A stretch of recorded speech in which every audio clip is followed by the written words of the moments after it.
जय हिंद साथियों। तो आइए आज का सेगमेंट शुरू करते हैं। आज के सेगमेंट में हम देखेंगे ज़िला अयोध्या को। और ये उत्तर प्रदेश का बहुत ही प्रमुख और एक तरह से धार्मिक स्थल है। तो अयोध्या ये सिचुएटेड है एक तरह से जो सरयू नदी है, जिसको घाघरा के नाम से भी जाना जाता है, क्योंकि घाघरा इसकी लार्जेस्ट ट्रिब्यूटरी है। और सरयू तो एक बहुत जो सरयू है ये इसके किनारे ही अयोध्या बसा हुआ है। तो और सरयू से पहले वो घाघरा के नाम से जानी जाती है। और ये जो इंडियन स्टेट उत्तर प्रदेश है उसमें है, और हेडक्वार्टर भी है अयोध्या ज़िले की अयोध्या में, अयोध्या डिवीज़न का। इसी के साथ में जो अयोध्या है ये इसका जो पुराना नाम है वो साकेत है। आपने दिल्ली में भी एक साकेत नाम से जगह सुनी होगी। तो वो नाम जो रखा गया है दिल्ली में वो इसी के नाम पे रखा गया है, साकेत। और ये इसी के साथ में जो बर्थ प्लेस है ये श्री राम भगवान की, और रामायण जिसके ऊपर ही बेस्ड है, जिसमें एक तरह से भगवान राम के ऊपर ही पूरी रामायण लिखी गई है। और जो अयोध्या है ये एक तरह से कैपिटल थी कोसल किंगडम की। आपने कोसल नाम सुना होगा। तो कोसल जो किंगडम था, कोसल राज था, उसकी राजधानी अयोध्या थी। और इसी के साथ में ये 93 मीटर के एलिवेशन पे है, और फीट में दिया है 305 फीट। और ये बिलीफ है, आस्था है लोगों की, ये भगवान श्री राम की जो अवधपुरी है यही जन्म स्थली है, बर्थ प्लेस है। और एक तरह से 7 मोस्ट इम्पॉर्टेंट जो हैं मोक्ष दायिनी सप्तपुरी, उसमें ये एक तरह से महत्वपूर्ण तीर्थ स्थान है। तो यही अभी मैं पहले भी बताना चाह रहा था। और एक्सेसिबिलिटी कैसे आप जा सकते हैं यहाँ पे, तो एक तो ये रेलवे के माध्यम से जुड़ा है अयोध्या जंक्शन। आप सीधे अयोध्या जंक्शन रेलवे स्टेशन है, वहाँ बाय रेल जा सकते हैं। इसके अलावा आप एयरपोर्ट है अयोध्या एयरपोर्ट, उसके माध्यम से पहुँच सकते हैं। और ये 134 किलोमीटर है लखनऊ से दूर, और इलाहाबाद से 166 किलोमीटर दूर है, मतलब 166 किलोमीटर है इलाहाबाद से। और ये जो सिटी है ये ब्रॉड गेज नॉर्दर्न रेलवे है उससे जुड़ी हुई है। ये on Mughal Sarai and Lucknow main route, तो इस तरह से है। और अयोध्या और फैज़ाबाद रेलवे स्टेशन यहाँ पे 2 हैं। और इसी के साथ अयोध्या ये बहुत सारे रोड के द्वारा बहुत सारी सिटीज़ से भी कनेक्टेड है, टाउन से भी कनेक्टेड है। जैसे लखनऊ अगर रोड के माध्यम से जाइएगा आप तो 130 किलोमीटर, और गोरखपुर अगर यहाँ से जाएंगे तो 140 किलोमीटर, इलाहाबाद 160, बनारस 200 किलोमीटर, और दिल्ली 636 किलोमीटर। तो आप दिल्ली मतलब दूर पड़ेगा आपको। और बाकी ये गोरखपुर, इलाहाबाद, लखनऊ, बनारस ये सारे के सारे 150-200 किलोमीटर के रेंज में है। और जो डायरेक्ट बस सर्विस है ये भी अभी स्टार्ट की गई थी पिछले साल ही, अयोध्या से जनकपुरी के लिए। जो जनकपुरी है ये बर्थ प्लेस है सीता का, सीता जी का, और ये नेपाल में है। और ये रामायण सर्किट का भी है। ये थोड़ा जो ये सेगमेंट मैं बना रहा हूँ ये बड़ा हो जाएगा, क्योंकि मैंने इसमें बहुत सारी चीज़ें इंक्लूड की हैं, तो आप कृपया अंत तक देखें।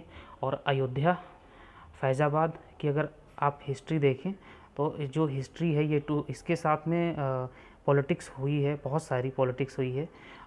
जैसे जो नाम चेंज करने का है ज़िले का, उसके बारे में अगर ये देखा जाए तो जो ओल्ड नाम था इसका अयोध्या का, ये अवध रीजन का पार्ट था। और अवध एक तरह से जो अवध है इसको भी प्रिंसली स्टेट बाद में बनाया गया। नवाब सआदत अली, जो नवाब सआदत अली ख़ान था उसने इसको एक तरह से प्रिंसली स्टेट बनाया। और ये इसके पहले अयोध्या को एक तरह से एंशिएंट कोस्टल स्टेट था, जैसे पहले ही बताया मैंने, और इसको साकेत के नाम से जाना जाता था।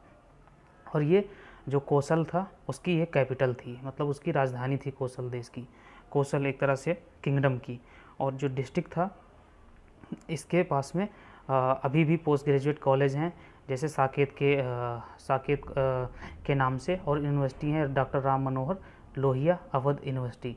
तो इस तरह से है। और अयोध्या है ये बर्थ पैलेस के साथ साथ एक तरह से जो तुलसीदास रामचरितमानस है वो भी एक तरह से लॉर्ड रामा की ही स्टोरी बताती है। और वो अवधी और ब्रज भाषा थोड़ा ही यूज़ किया गया है, ज़्यादातर अवधी भाषा बोली गई है, तो उसमें लिखी गई है।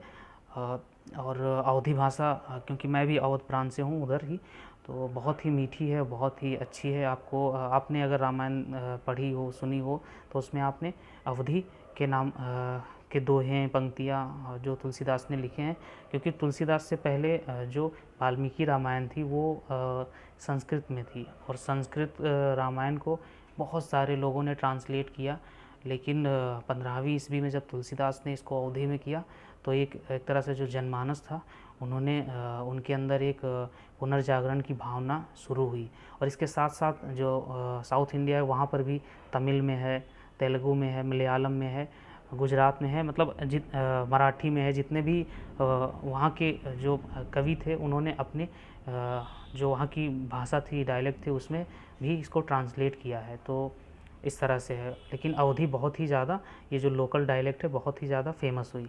और अयोध्या ये एक तरह से जो बर्थ पैलेस है वो भी जैन तीर्थंकर के जो पांचवें जैन तीर्थंकर हैं उनके, और लॉर्ड बुद्धा हैं वो भी, क्योंकि लॉर्ड बुद्धा जो अपने जीवन का सबसे जो अंतिम है 25 साल, वो इन्होंने श्रावस्ती है यहीं से 107 किलोमीटर, तो वहाँ पे इन्होंने एक तरह से, ये देखिए श्रावस्ती, ये 115 किलोमीटर, सॉरी ये सिग्निफिकेंट है बुद्धा टाइम में। तो ये श्रावस्ती अभी भी वहाँ पे सहट महट है, अंगुलीमाल गुफा है, और बहुत सारी चीज़ें हैं देखने को, और एक तरह से नेपाल से टच्ड भी है ये। तो ये बुद्धा ने भी यहाँ अयोध्या में अपनी प्रीचिंग करी है। और इसी के साथ में जो डिस्ट्रिक्ट है ये फैज़ाबाद हेडक्वार्टर है इसका, और फैज़ाबाद सिटी जो है यहाँ से 7 किलोमीटर दूर है अयोध्या सिटी से। और इसी के साथ में जो फैज़ाबाद का भी हेडक्वार्टर है फैज़ाबाद डिवीज़न में। और इसी के साथ में जो नवाब शहादत था, इसने नाम दिया था फैज़ाबाद, तो ये सिटी का नाम दिया गया था। तो इस तरह से जैसे आप देखते हैं कि कब कब चेंज हुआ, तो वो आपको समझ में आ जाएगा कि किसने चेंज किया, क्यों किया। तो जो नवाब शहादत खान था, उसने फैज़ाबाद के नाम से इसको बदला, और फिर इसके जो सक्सेसर थे मंसूर खान, उसने अयोध्या को एक तरह से मिलिट्री हेडक्वार्टर बनाया।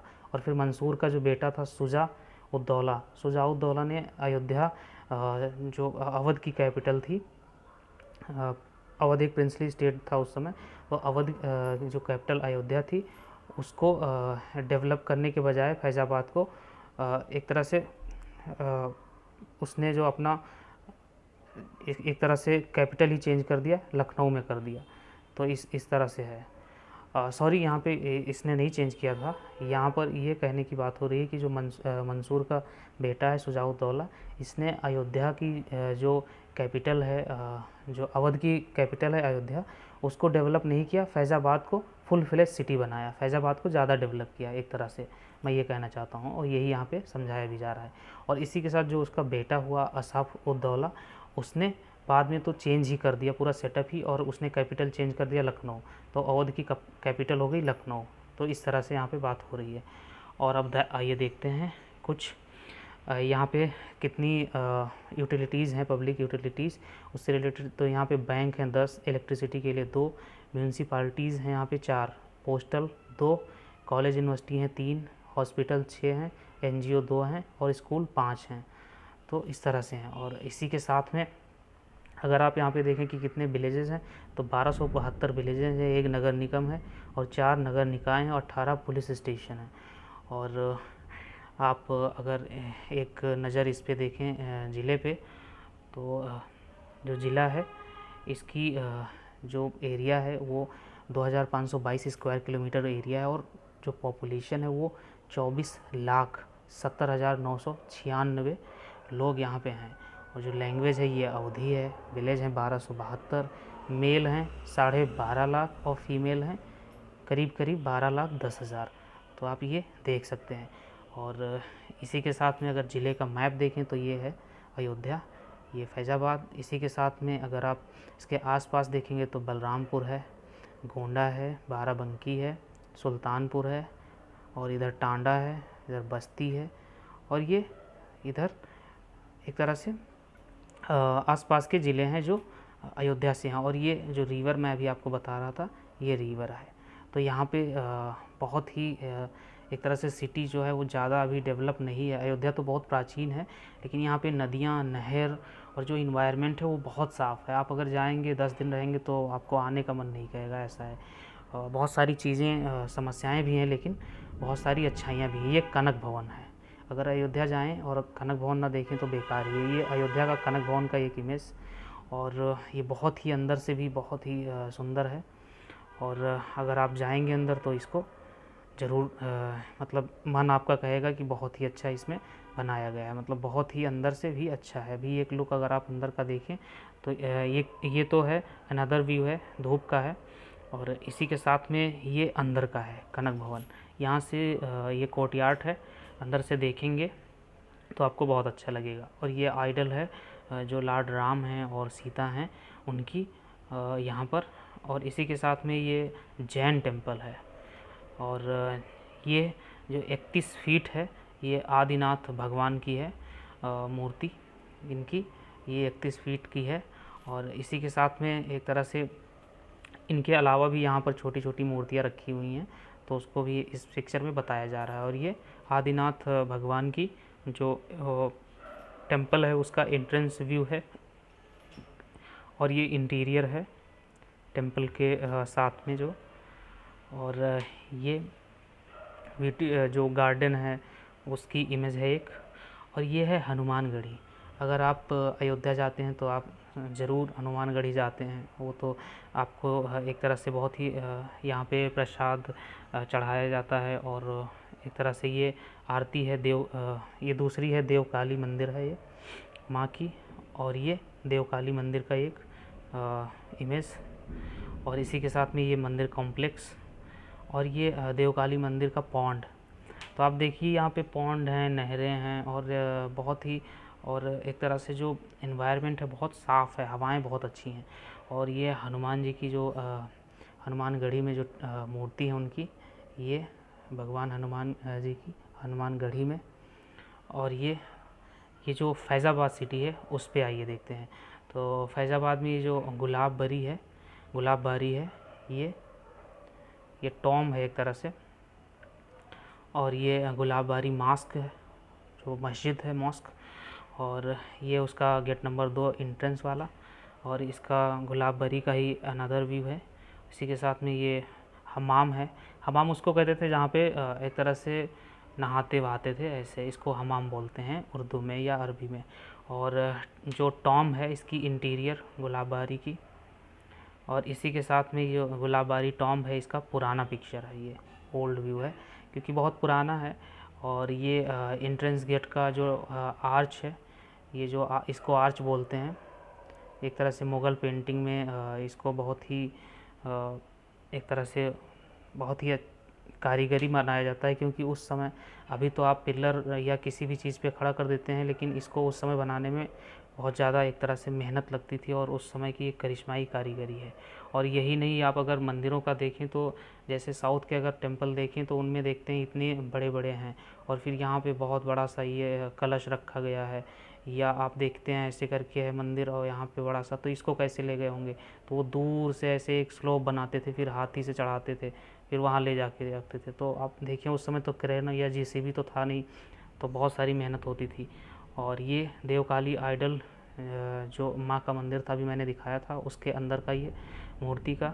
और ये जो सीता बिरला टेम्पल है, ये जो भगवान राम और सीता बिरला टेम्पल है, ये भी अयोध्या में है। आपने दिल्ली में भी बिरला मंदिर देखा होगा। और ये फैज़ाबाद का चौक है। और ये राम की पैड़ी है, इसका डिफरेंट व्यू है। और ये जो ब्रिज है सरयू नदी पे, उसका एक व्यू। और इसी के साथ में ये जैन टेम्पल का व्यू।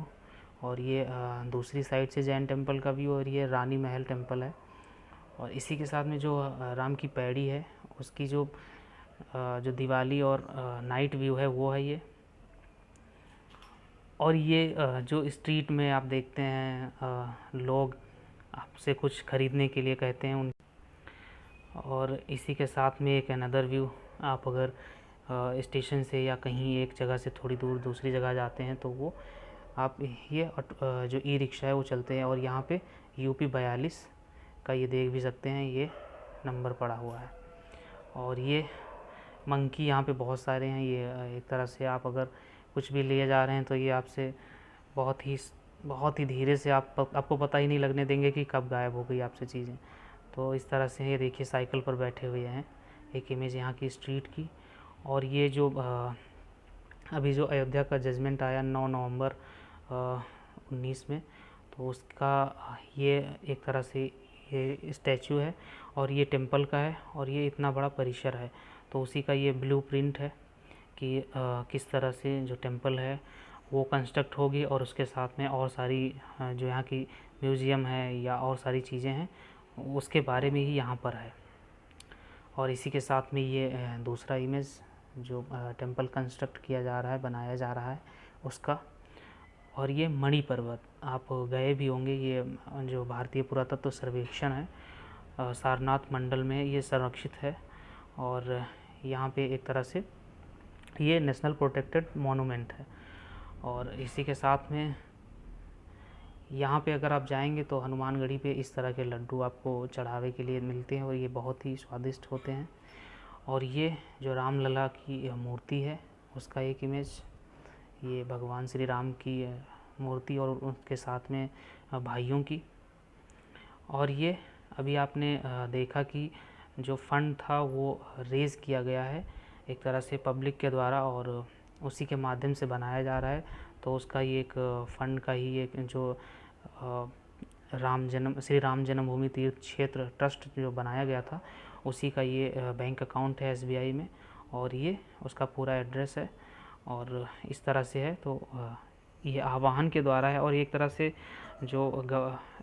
जब पब्लिक फंडिंग के माध्यम से या इसमें जो भी डोनेशन करना चाहता है उसके माध्यम से जब बनना है तो ये एक तरह से काफ़ी अच्छा है, ये बहुत अच्छी पहल है। और इसी के साथ में ये आप देख सकते हैं सरयू का घाट का पहले काफ़ी वास्तव में सुधार हुआ है। ये घाटों की साफ़ सफाई अच्छी हुई है। आप सीढ़ियों अभी तो ये सीढ़ी दिख रही है आपको खाली खाली, लेकिन आप अगर बरसात के दिनों में जाएं या जब सावन होता है उस समय अगर जाएं तो यहाँ तक ये लबालब भरा रहता है। आप यहाँ पे जंजीर लगा देते हैं कि आप इधर उतर नहीं सकते हैं, जैसे आपने हरिद्वार में या ऋषिकेश में देखा होगा। तो ये सरयू नदी है और आप यहाँ पे देख भी सकते हैं बहुत सारे पिलग्रिम हैं जो एक तरह से अपना एंजॉय कर रहे हैं।